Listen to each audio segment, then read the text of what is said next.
আমার গরিব দুঃখী গরিব মানুষ ক্ষুধার্ত থাকবে না, বাংলাদেশের একজন মানুষও খোলা আকাশের নিচে থাকবে না, বাংলাদেশের একজন গরিব বস্ত্রহীন থাকবে না, আমার বাংলাদেশের কোন মানুষ ঘুম হবে না, খুন হবে না,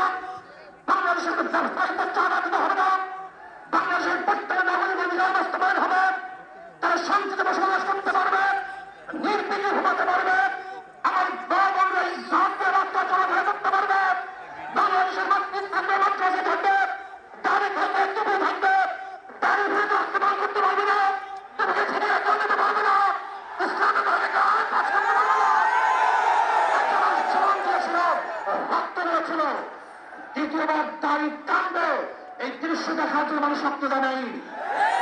মৌলবাদীর মিথ্যা আঙ্গুল তুলবে, মোল্লা বলে গাড়ি দিবে, আজকে টুপি দাঁড়িয়ে ক্ষমতা একসাথে দেবে না, এই স্লোগান শোনার জন্য মানুষ রক্ত দেয় নাই।